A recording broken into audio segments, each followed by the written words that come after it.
Bertanyalah kepada orang yang berilmu jika kamu tidak mengetahui. Quran Surah Al-Anbiya ayat 7.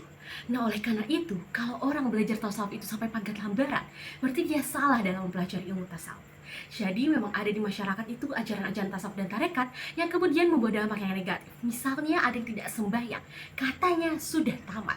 Berikut tadi merupakan kutipan wawancara bersama salah satu pemuka agama. Melihat adanya kesalahpahaman yang berkembang di masyarakat Banjar yang akhirnya berdampak pada stigma negatif dalam mempelajari agama, terutama ilmu tasawuf, menjadikan kami melakukan riset dengan judul Hyperreligiosity dan Skizofrenia, mengungkap hubungan antara gangguan mental dan mengkaji agama terlalu tinggi dalam budaya Banjar. Kalimantan Selatan menempati posisi keempat dengan prevalensi skizofrenia paling tinggi di Pulau Kalimantan. Rumah Sakit Jiwa Samangliu mencatat sebanyak 1.049 pasien selama Januari hingga Juli 2024. Istilah pagat lambaran banyak berkembang di masyarakat ditujukan kepada individu yang bergangguan mental akibat mengkaji agama terlalu tinggi tanpa adanya bimbingan dari pemuka agama. Faktanya, salah satu gejala skizofrenia yaitu delusi atau waham, khususnya waham agama, terjadi di hulu Sungai Tengah, yang mana individu mengaku nabi hingga membuat agama dan kitabnya sendiri.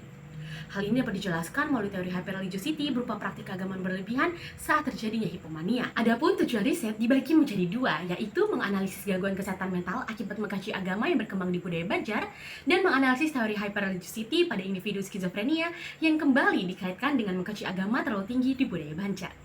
Bapak, Ibu yang terhormat, riset ini dilakukan di wilayah Kalimantan Selatan, terutama di tempat-tempat yang memiliki fasilitas polikejiwaan dan daerah dengan prevalensi skizofrenia paling tinggi, seperti hulu Sungai Tengah. Adapun pendekatan yang digunakan adalah pendekatan kualitatif yang menitik beratkan pada pengumpulan data secara in-depth interview dan juga observasi. Selanjutnya, data dianalisis menggunakan analisis tematik dan uji kapa. Pada tahap ini, kami menghasilkan 6 tema dengan rincian 4 tema yang berkaitan dengan faktor penyebab individu mengalami kondisi pagat lambaran dan 2 tema yang berkaitan dengan kondisi hyperreligiosity akibat mengkaji agama. Untuk menjawab pertanyaan riset yang pertama, kami menghimpun berbagai informasi yang berasal dari informan penelitian, antara lain yang pertama, mempelajari ilmu tasawuf dengan tepat tidak menyebabkan individu terganggu kejiwaannya, melainkan adanya urgensi untuk mementingkan duniawi dan bukan membersihkan hati. Kedua, adanya penyimpangan dalam mengamalkan ibadah-ibadah yang tidak memiliki dalil. Ketiga, adanya ilmu-ilmu lokal yang dibungkus dengan unsur agama inilah yang dapat menyebabkan gangguan mental dan memperburuk citra ilmu agama, atau di budaya Banjar dikenal dengan istilah balampa seperti mencari kesaktian melalui pelaksanaan ritual. Lalu faktor politik sejarah memberikan kontribusi berupa masyarakat zaman dulu atau para datu mempelajari tasawuf untuk meningkatkan patriotisme dan menjadi kebal untuk melawan penjajah.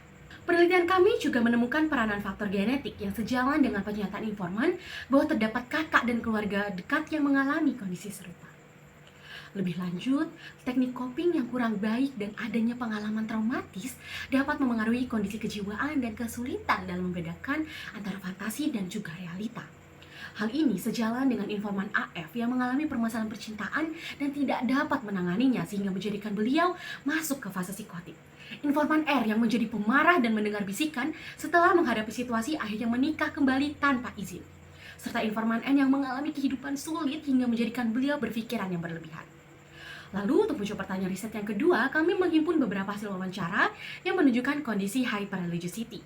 Yang pertama, salah satu informan dengan waham agama mengaku bahwa ia pernah mengamalkan zikir selama setengah hari dan sholat selama 1 malam penuh, yang mana hal ini dapat terjadi akibat cara belajar yang salah.